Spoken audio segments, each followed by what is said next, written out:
Computer. All right. Good afternoon. Thanks for everyone who is currently on the call and to all those who are going to be watching this here in a bit.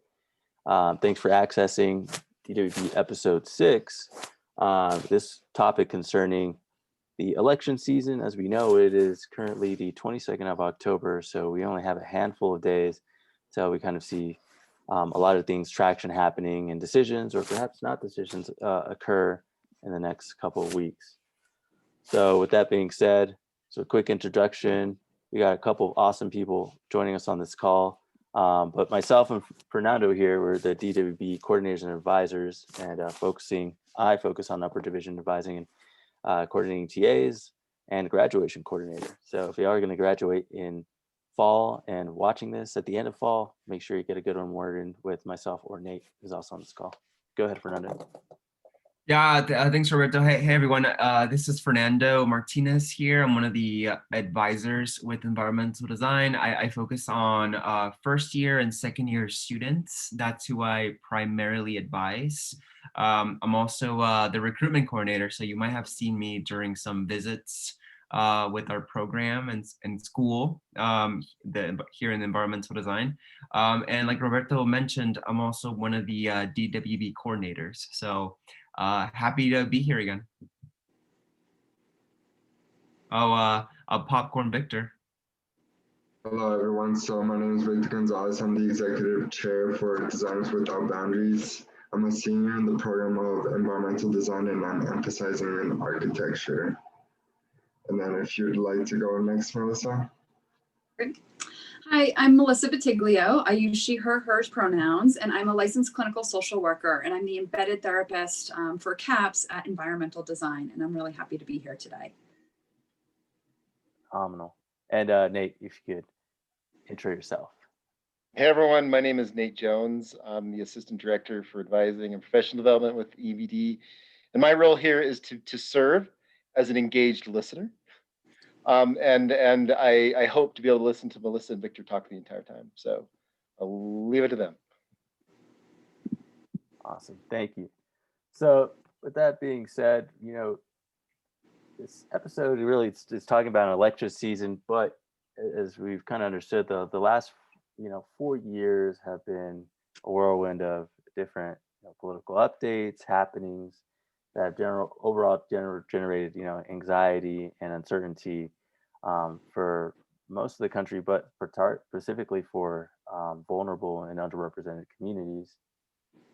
So just putting it out to the rest of the participants here, what are some things that have struck out and have been conscientious of leading into the election season? And of course, with that being said, have you had the chance to vote yet? Have you helped family members vote? All those things. That's pretty important. A lot of people are finding a lot of empowerment in voting this year, and a lot of our students and those who'll be watching will be voting for the first time. So anything can be shared here, that'd be great. Yeah, I would just like to add to you that part of this series and part of this episode is that we want to call in a little bit of attention to what is at stake here with this election, talk a little bit about the candidates. Essentially also Melissa, she's a representative from CAPS, is also here, so we're really happy to see her.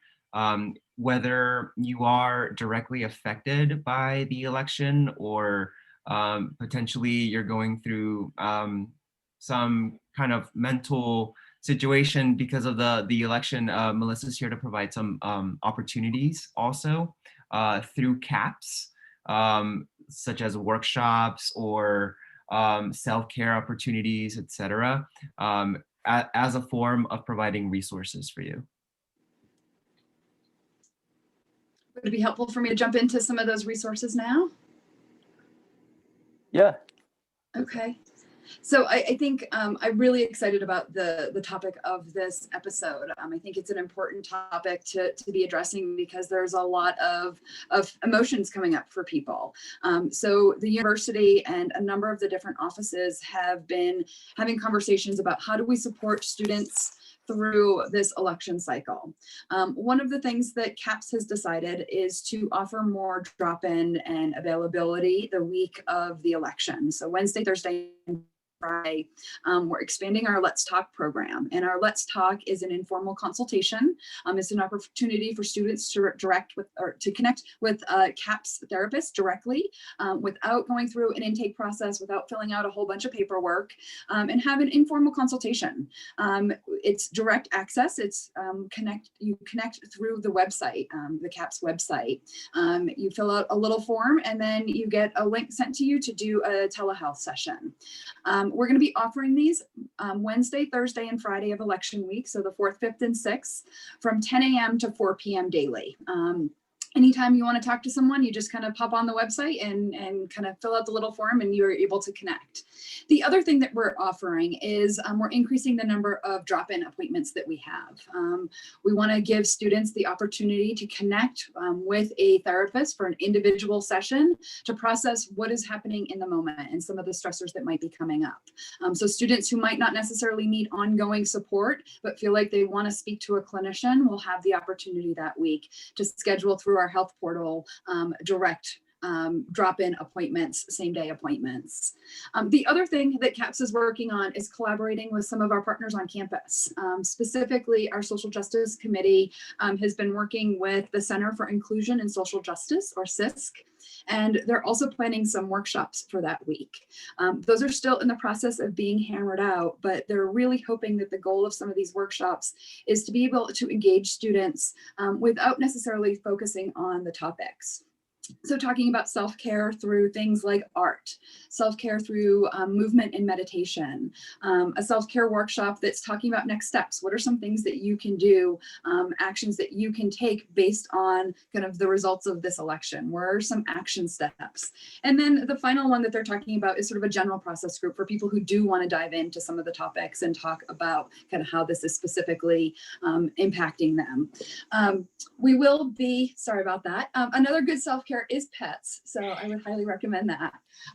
But we will be increasing communication about these events. We're in the planning stages, but pay attention to the website, social media for both CAPS as well as CISC for these events if you're interested. Awesome. And as we get those resources, I'm sure DWB will repost them, especially leading up in that November 3rd week and beyond. So thank you, Melissa.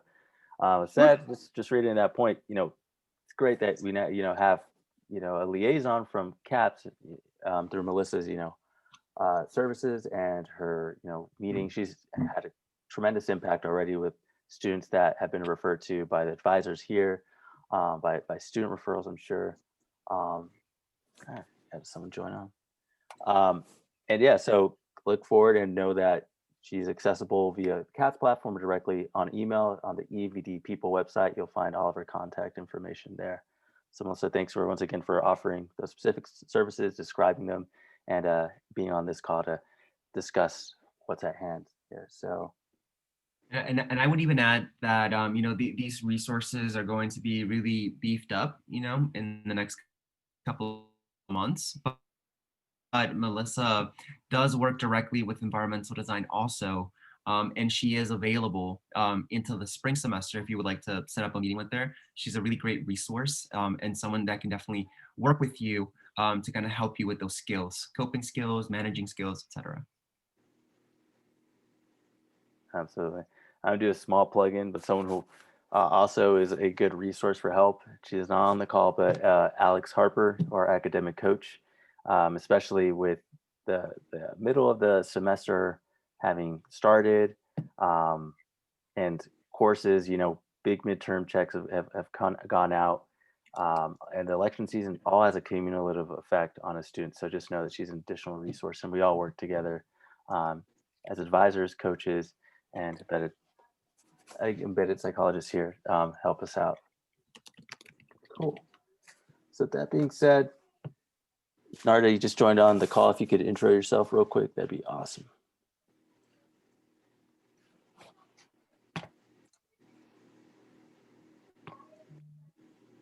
Let's see. I think she's still signing up here. Oh, okay. Hey guys, it seems Nara's hands are occupied at the moment. So, Nick, I know you had to log off here in a bit. Did you have any words or anything you're concerned of regarding students or the entire election season in general that you'd like to share out for those who might watch? I do, but I won't say kind of how I feel. It's interesting. I mean, obviously people, have emotions and feelings and inclinations about the candidates and about the election in general, and about what that might mean going forward in this country. And we're at a moment where I'm older than everybody here, right? So we're at a moment. I guarantee you, Melissa, I'm older than you. We're at we are at probably by 10 years, by the way, we are at a moment that I have never seen in my life. And I was a kid in the 1970s, which, by the way, was the best era ever. So the 1970s were a polarizing time, and I was a child, but I have never felt this much polarization, socially, politically. I mean, there's a lot of strong opinions and inclinations on sort of either of the sides. And I don't know. Right now, I live in a place. I live in Castle Rock in Colorado, and this is a place that it's very conservative. And having lived in Boulder for years, and coming to Castle Rock has been definitely a fascinating experience. Kind of seeing behaviors, inclinations, people's opinions, and so on. My neighbors, kind of how they reflect upon things. Definitely different than the type of experience that and people that I've been able to socialize with in Boulder. And I mean, I can imagine, particularly among the demographic that might be more sensitive to the kind of conversation we're having right now, I can imagine that there probably is a lot of fear and concern. I'm experiencing a lot of fear and concern, I confess. And having gone through periods of polarization, I mean, the Reagan years, folks, having gone through periods of political polarization, I have found that although it might seem that there's some sort of extreme sort of positions and so on, ultimately things iron themselves out over time. So for those of you who are younger and are experiencing a lot of fear, and rightly so, over what the outcomes might be and what impact that might have on you, I will suggest that you do maintain some hope, because eventually trends and just inclinations and opinions and actions, ultimately they iron out to a space where it's a bit calmer. So I ask you, just from an old man who has some experience, to kind of keep that in mind. Awesome. Wise words from Nate. And you touch on something I think a lot of students are experiencing, is that a lot of folks in this current remote environment, we're facing another layer of, whereas we would be in a more, folks might say a liberal bubble of Boulder, that a lot of folks are now back home and doing, remote learning. So that experience of students being back home, perhaps in largely in environments that aren't in their own political views, or constantly having to justify their positions on and takes on things, can be exhausting. So knowing, I think knowing when to pick those battles is also important, and taking the time for yourself, because there are a lot of folks are doing the work together on their own, and different levels of organization. So to say that, don't assume, for those watching on here, that your battle is one of an individual, but know that there's others also going through the same thing, and know that there's a network of people that here directly within EMBD, that if you're going through that back home, we're more than happy to discuss that and hear you out. I think Nate brought up a couple of other points that I think are important. The polarization and the kind of extremes that we're experiencing are nothing I've ever seen before either. And he might have a few years on me, but definitely not 10. So I think that the important piece of that, though, is the hope that he talked about.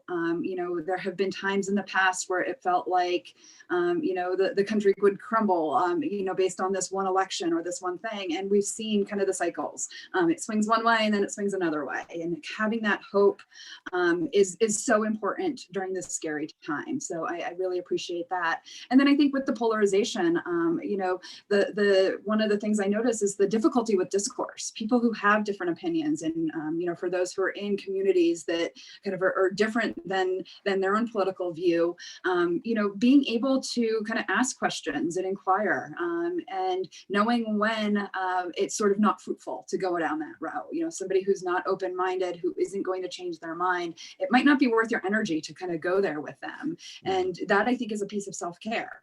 Knowing kind of when and who it's appropriate to engage in some of these discourses with, and when it's not worth your energy, and conserving that energy. So thanks for some of your thoughts, Nate. Yeah, for those who experienced 9/11, I mean, that was a moment in time where many of us, I mean, I was living in the East Coast at the time, I was in Philadelphia, and many of us thought the world was coming to an end. You know, kind of watching those, like in real time, watching the trade centers go down, just watching them crumble, you know, and then seeing, you know, a plane crash into the Pentagon and another in Western Pennsylvania. We thought we were absolutely under attack, and life as we knew it would be over. And you know, I mean, it took several months, maybe even several years for many, but ultimately, you know, we saw calmer waters, and we were able to, as a society, collectively, kind of recover from that trauma. And it was very traumatic. And I can imagine, you know, some you know, political events, political positions, and so on can be very traumatic for people right now, right in this moment, and could be very much in the aftermath of the election. But I think that we tend to think about things in the extremes, like, what if this happens? You know, then this and this and this and this. It's very rare in the history of this country for us to go that far into extremes. So, I mean, it's good to be prepared, you know, for contingencies, but at the same time, it's good not to panic. Yeah. And I think an extension of that, Nate, I think we've been so focused on the presidential candidates that, you know, with locally, when we look at our ballots and we go out to vote, we might miss out on a lot of the propositions and the local elections. That's the real makeup of, you know, what happens in the country afterwards. So updating yourself if you haven't voted yet. If you feel unsure about a position or you know, or a proposition or a candidate, you know, taking the time to research things and vet them, that's also important in this election season. And a lot of times, folks, it doesn't have to be nerve-wracking process. It can be something fun. I know a lot of folks get together, or households are voting together, significant others. I plan to fill out my ballot with my significant other and just kind of make it this kind of like wine and dine night, you know, something that can kind of take away, you know, the pressures of what we assume is at stake, but really dive into knowing what's being proposed by our elected officials at this point in time. So you can make fun out of dropping off election. I know a lot of people are really keen on posting, you know, putting their actual physical ballot, you know, filling it out, you know, their parent who has become a citizen for the first time, is voting for the first time in presidential election. They're posting that. So if you have a social media presence, you know, it can be a fun process. Yeah, Roberto. Fun. Yeah, and with that, I encourage people to kind of seek out. I got mine mailed to me, but I encourage people to seek out almost like those cheat sheets. I don't know if everyone got those, but it's kind of like a booklet that you open, and it essentially walks you through what the propositions are. See you, Nate. What the propositions are, what's at stake with that proposition, or that law, or whatever it is that they're trying to change and vote on. Because sometimes the language of how it's written on the ballot really doesn't make a lot of sense to me unless I and right next there to a computer looking everything up. So those cheat sheets kind of do the work for you, and it's made understanding what I'm actually voting for a lot more understandable. So definitely seek those out, or ask someone, whoever you trust, that might know that information.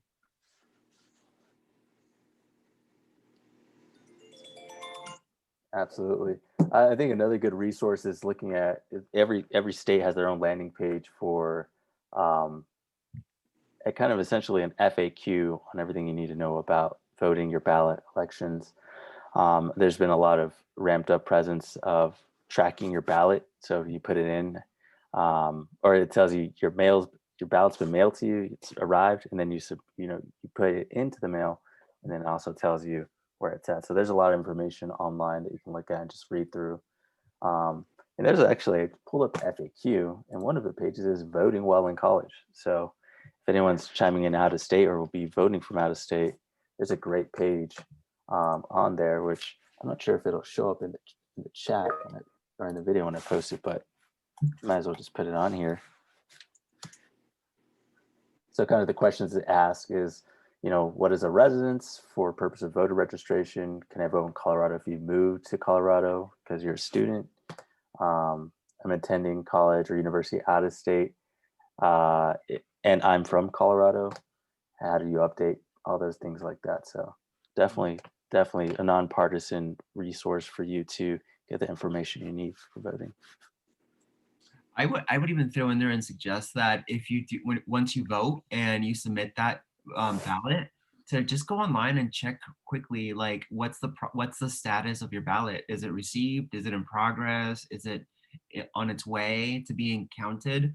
And I just speak from personal experience. I dropped off my ballot last Sunday, I believe, and I looked it up, I think yesterday or the day before, and I can't find the status on my ballot. But my partner, she did look for her status and she found her status. So I'm just kind of like, what happened to my ballot? So now I have to like call in and see where it is. I recommend just doing that quickly too, just to make sure that your vote is going to be counted. I know I wouldn't not want my vote to count, so definitely follow through. These are some great suggestions. And I think, doing your due diligence, doing some research, following up, tracking your ballot is empowering. It's a way to make you feel like you have some control over what's happening. So these are really great suggestions. Yeah. Victor, would you mind if sharing a bit of, some of the things you've done in the last couple of weeks in the election season? Yeah, so I would say that just kind of speaking from like bigger picture, it's been really empowering recently because going back to like 2016, I was only months short of being able to vote. So seeing the result of that election was really frustrating in itself, considering how close I was. So now moving forward, and this being my first presidential election that I'm voting in, I have a lot of other like friends and family that are in the same status, so they're going to be able to vote, and it's just empowering seeing how many people my age are going to be taking part in this election, and I feel like it's something that hasn't been really seen before, especially like considering the data of recent elections, how there's a lack of younger people voting. But I feel like there's going to be a different turnout with this election and the attraction of the younger population towards like actually voting. So I would say that's been a really like empowering part of it, just participation in the democracy, even though the candidates that we're working with. But I would also just say that social media has been like used to a certain extent that I haven't really seen before, especially like looking back to 2016 election. There's just so many different ways of getting knowledge now, but of course with that comes the piece where you have to make sure that the information that you're reading over and looking over is valid, and just making sure that it's correct and accurate, because again there comes like propaganda and stuff, and it's really not the correct way to go about making a decision. So just going about that has been like empowering in itself. And I know like my friends have been reaching out to me, like asking like, what are you gonna vote on for like our ballot specifically here in Colorado? But yeah, I would just say that the access to resources and knowledge on what's going on around us has been really useful. I don't think there's a really way that you could be like unable to access some of these pieces of information. So I would just say taking that personal initiative of making sure you know both sides has been the proper way I've been going about making a well-rounded decision. And I've been making sure that the people, especially around my age, are like doing the same too, just because it's important.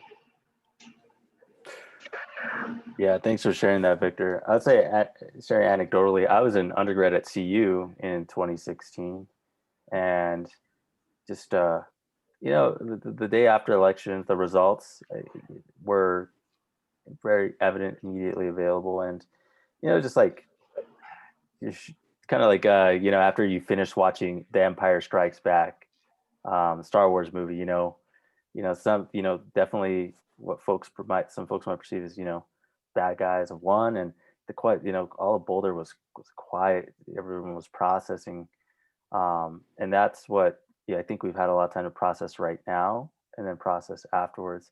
I think one thing we potentially could run into if at stake is we could not see a general actual result for some time afterwards. So um, things could pander out longer, and just know that the continued efforts of CAPS, EMBD, and the CISC, we're all kind of accounting for things like that too, should they happen. So we've taken a lot more time to plan accordingly, rather than it's 2016, everyone just kind of had their chip on their shoulder and say, let's just roll with what happens next. Yeah. Hey, Shaheen. Welcome to the conversation. Hello. I just wanted to add, in response to what Victor said, that thanks for sharing that. That was awesome. Victor, I think one of the things that I picked up that you said was young people voting, either voting not enough, or maybe I think you mentioned that they are voting this year. But either way, I encourage you to vote. On wherever you stand, just get out there and vote. I sometimes hear that, especially like young people that are 18, saying, well, like, there's really nothing that I particularly care about in the election, or I'm indifferent, or I don't feel very strong one way or another. I would say to that, if if you find yourself in that situation, think about the different topics that are at stake. And it's countless. Like I just wrote down a few just to kind of remind myself like what's at stake, right? So environmental protection, that's at stake. Immigration and detention centers, that's at stake, and the decisions that are going to happen off of that will really be an outcome of this election. What is healthcare going to look at? Do you have a friend maybe that, or a family member that relies on healthcare to survive? What do our relationships abroad look like with other countries? How are we responding to COVID? This semester we've had to do mostly online.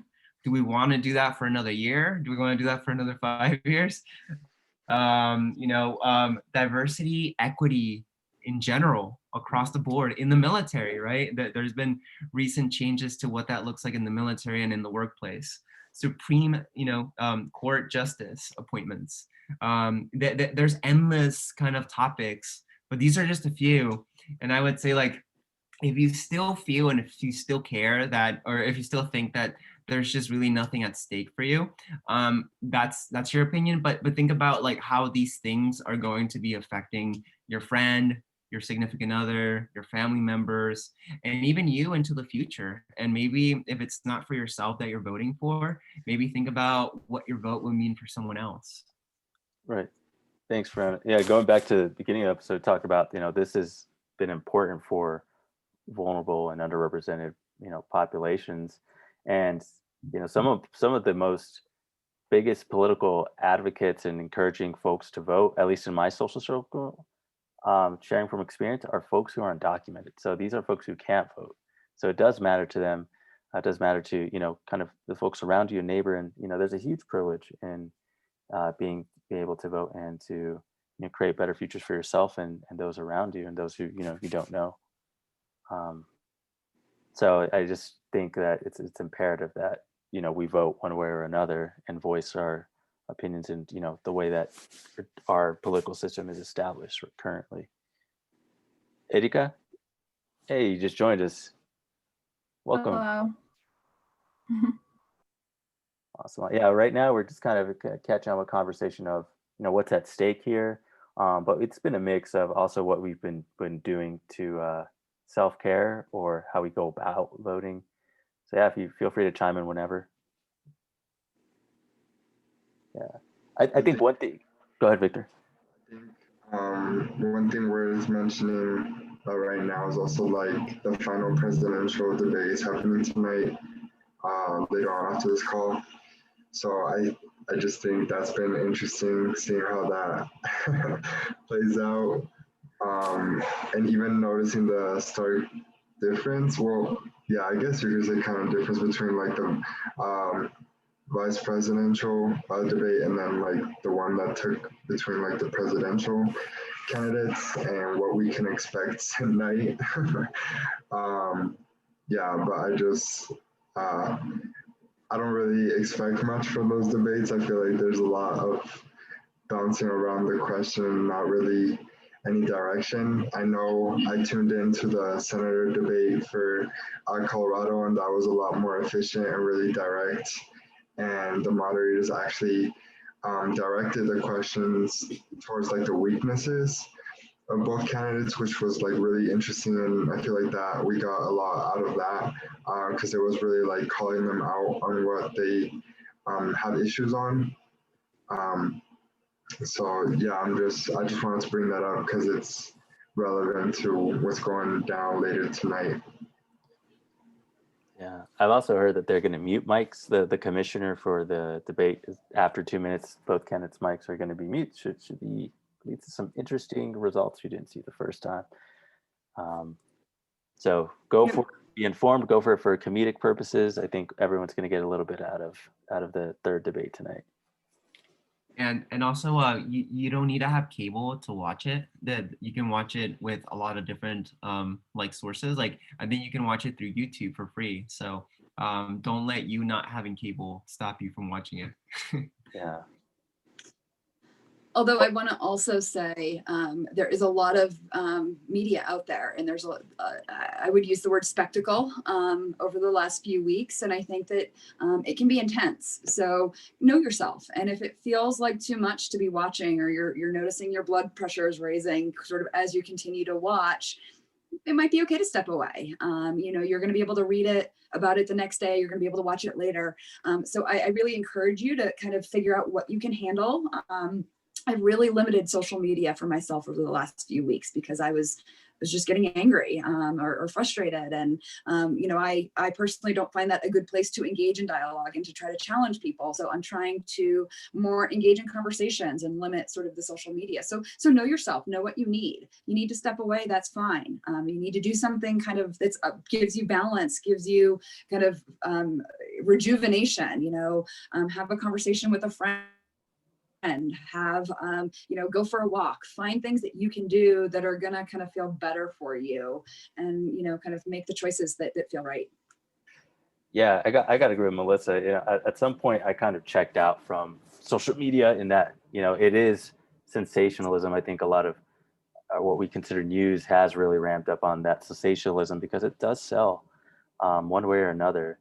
And at some point, you internalize things subconsciously just watching it over and over again. I say, is this exhausting? But I'm also like, I'm kind of taking on some things if I keep on seeing it without taking a moment to reflect and to digest.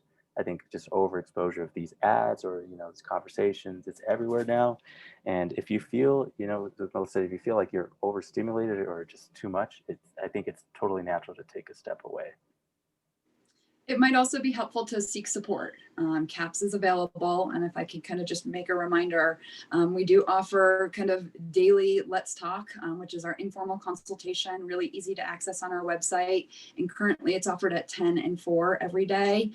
During election week, we're going to, Wednesday, Thursday, and Friday, we're going to offer it from 10 a.m. till 4 p.m. So we're expanding it then. But even now, kind of with the debates, with things going on, please access support. You can also schedule an appointment for an individual, screening or counseling session at CAPS. So seek out the resources and supports that might be helpful during this time.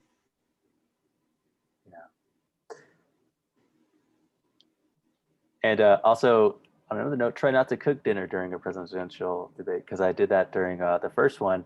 And me and my partner, we would just like pause and just like stare 5 minutes while our food got overcooked or almost burned the house down. So they were just like, really? Wow. Yeah, well, because I had the laptop like on this kitchen counter, and we had it on YouTube just playing, and we were just like, well, we'll listen to it passively, okay. And then it would like just absorb all of our attention. So yeah. Awesome. That's such a great warning. I love that. Such a product of our time. Right. Shine, what are some of your thoughts, coming as a faculty member, and I know someone who's really, made a lot of their academia and research focus, around, kind of the issues at stake at hand. Yeah, I mean, and I missed the first half, so I hope this is not, it probably is repetitive, but just one thing I remember in my own kind of recent life that's I've reflected on or learned. I used to be much more cynical than I am now, and very disengaged from politics. And that was like something I was very intentional about early when I was an undergrad in engineering. I kind of had this view that, there's the cynicism, there was the other thing that we don't really have control, our votes don't really matter, and beyond voting too, like our activism, our marching, our protests, none of that matters. And I remember there was one talk that I attended. There was a teach-in on campus and a professor, and I remember who it was. It was Robert Reich. He's a professor, I think, in political science or public affairs. I can't remember, at Berkeley. And he used to be Secretary of Labor. So he has, experience in Washington. And he told us about this idea that he called the 4 apocalyptic horsemen. And I can't remember what the 4 were right now, but there were reasons or logics that we give ourselves for disengagement. And one of them was cynicism. And as he talked through this, it really became clear that all those 4 things, those kind of like those ways we convince ourselves to disengage, they all apply to me. And that speech really was kind of like a 180 for me. I was like, wow, I am disengaged for these 4 very predictable reasons that do come from, they're tied to my privilege, they're tied to my frustration, they're tied to all these different things that were kind of internal and external.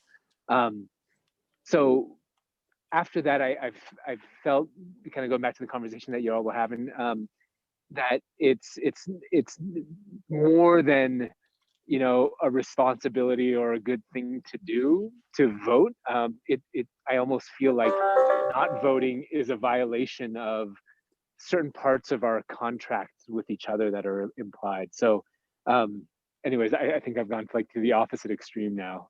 So that's one thought. The other thing is maybe a question, really, in response to what Melissa said, which was really cool to hear, just about kind of like the importance of tuning out and turning off, when things, when our heart rate goes up and like our veins start popping out of our neck and forehead and like those kinds of things. I see that as it kind of in my mind, I kind of hear that and I kind of think, well, is that also not the same as disengaging? And I really don't think it is. And like the way Melissa said it became very clear for me that it's a very different thing. Like, tuning out from certain parts of the conversation or debates or certain, like media is very different from disengaging from politics. And I don't know quite how to talk about that in a way that's really clear. Maybe one of you can give me advice, but when Melissa said it, it seemed very separate in a way that felt very comfortable for me. Like, yeah, I can turn off, I can tune out of certain channels, but remain fully engaged and fully committed. So that was more of a question, I guess. Back to you all. Actually, thanks for bringing that up in terms of what does engagement look like, or political engagement. And I go back to some of my activist experience at CU's. Oftentimes we think the folks who are the most active are the ones who are constantly organizing. They're out on the streets. They're the quote unquote cool activism, right? But there's so much ways to be politically involved in this day and age that has just as much as tremendous impact, whether it's writing, letters, whether it's being active on social media, whether it is just updating and having a conversation with your family members about, the issues that matter. So to think that there's one way of being politically active, and I think a lot of social media has created this form, and I think this goes both ways or any direction politically, in terms of parties, of how you are the most politically active, and what you can do to swing the vote certain ways is to act a certain way. But that's not necessarily the case, and there's plenty of ways to do that, and to self-care, and to get the most, bring the most energy and passion out. That's not a traditional way. That's so helpful. Thank you. I totally echo that, and I think about like low energy kind of people, or like very big introverts, like people that get their energy by internally, by just by themselves, like they need alone time to get their energy back. I think about those people, and especially now that a lot of the breaks are coming up, right? Like Thanksgiving, winter break, you go home and maybe you haven't seen your family in a while, or maybe you have family from other states that are coming to visit, and they might be neutral, they might feel strong one way or another. And I think about those people, and sometimes those people like start up these conversations with their family members that they don't normally see, or that they don't agree with.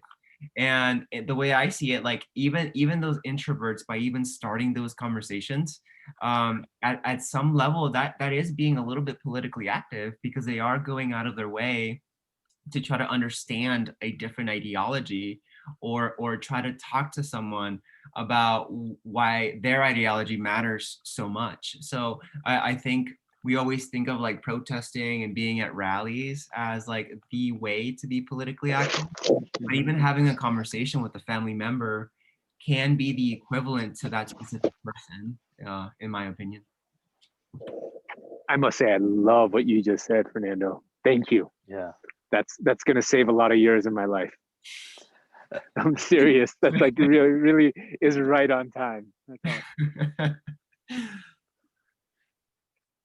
Shine, are you walking, Baran?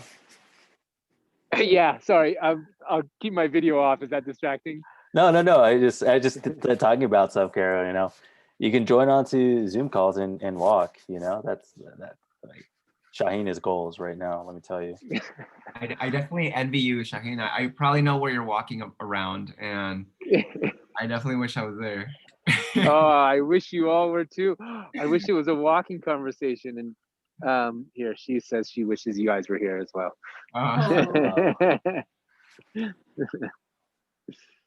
But I'll turn off my video so it's less distracting. No, okay. And recently Fernando and I, attended a training of sorts last week. It was mostly geared towards educators and how to facilitate discourse going forward and right now. And one of the best things that we can do is to give ourselves time, and the ability to set community norms, foremost, before getting into. I think we polarize each other, and we get we kind of clench our fist going into a conversation ready. But I think a lot of people just are coming from different places of understanding, and there's a lot at stake, and that can be vocalized.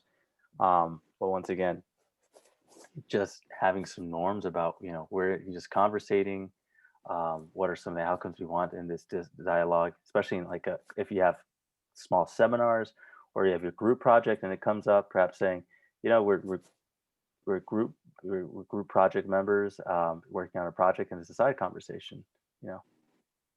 So that's being mindful too, and knowing that, you know, what we decide and what we vote on affects not just yourself but everyone around you as well.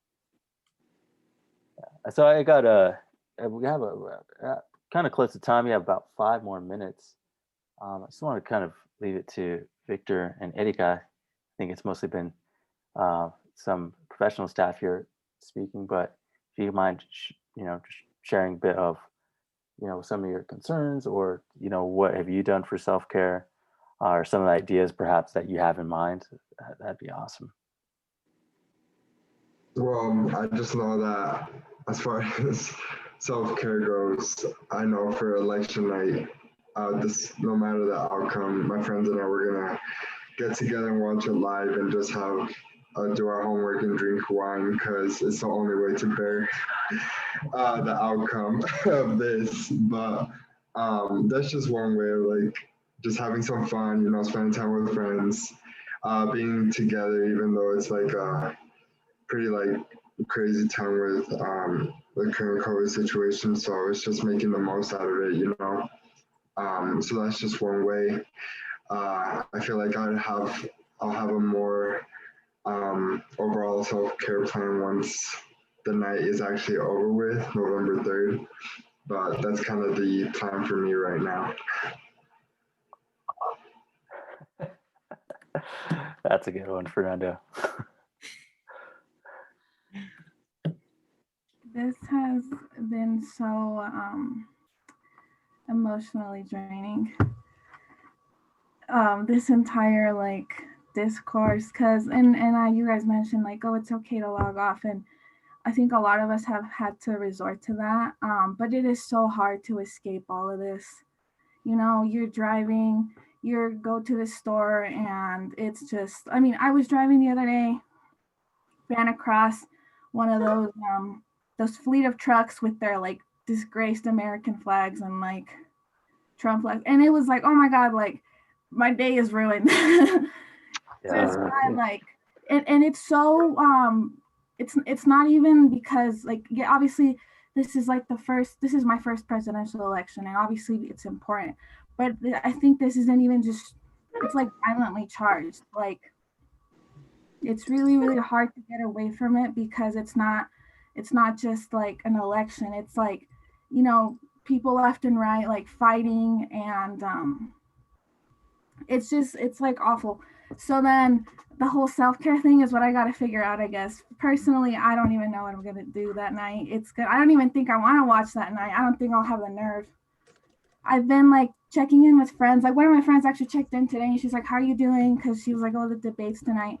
And she was the one who got me to watch like the RNC and like the debates. And I didn't have the nerve to finish any of them just because it was so just draining, like I said. So I'm really struggling with this right now. Yeah. And I don't think you're alone, Erica. Kind of in the work I do, I see students all day, every day. And I think that everyone is having a tough time, and it is everywhere. It's yes, we can turn off the debate, but we can't really turn things off or really step away. And I think that that's an important point. So what are some of the things that you can do? You know, we saw my cat before, we saw the dog, you know, pets are very great. I think we're also in a pandemic, and a lot of our outlets are kind of not available to us right now. So making a point to find things that feel good, going for a walk, going for a hike, having a conversation with somebody about something completely not related to the election. You know, finding those things that are going to feel rejuvenating. Yes, because we can't step away. We can't kind of turn off the election and kind of turn off the issues, but we can find a way to do something that is going to feel better to kind of find balance. And if you're struggling to kind of figure that out, it might be worth an appointment with CAPS or joining a Let's Talk. So don't forget that resources are available, and that there's a lot of people who are having a lot of, you know, tough times with what's going on right now. Yeah, fair. Absolutely. Can I ask you a question on that, Melissa and Erica? Sure. What about if that gives us a sense of guilt? Like, you know, Yeah. tuning out, going for a hike, talking about other things when it feels like, you know, the rest of the world is on fire, and there are a lot of people, including ourselves or people very close, that are, you know, very suffering in really acute ways. How do we manage that? Like if that taking time away feels like we're copping out or something. Does that make sense? Yeah, that's a great question. And I think that people often mix up kind of self-care with being selfish. And, you know, I think that self-care is something that is essential to our being. For us to be thriving individuals, to be able to handle everything that we have going on that's thrown at us, we need to be able to figure out balance in our lives. We need to engage in good sleep, good nutrition, have a way to step away from some of the things that bother us. And if guilt is coming up, that might mean that that you need to have some additional support, have a conversation with a clinician or a professional to kind of work through some of that and come up with a plan to engage in some of that self-care. That's really helpful. And I hate to leave, but I have a student waiting, so I need to run. I've really loved being here, and I hope that if anybody has any follow-up questions, they will be in touch with me. Yes, thank you, Melissa, and we'll have your contact information sent out with that. Thank you. Yeah, Thank you, Melissa. See ya. Thank you. Yeah. Right. Okay. And with that said, yeah, that'll conclude this episode. And thanks for showing up. And Shaheen, awesome. You know, Narda, Erika, Victor, and Nate at the beginning. So if you have any questions, just know that professional staff, EMVD, faculty all have your back going forward in the next coming weeks and after, because that's important. Everyone thinks that things will just be done, but as we know, this is a long projected process and event we're seeing kind of our generation, and especially some of the first folks who can vote, seeing this right now. So that's it. Please have a great rest of your day. Go out and do something for self-care, and yeah, we'll see you around. Bye, guys. Bye, everybody. Bye now. Thank you, guys. Thank you, Shaheen.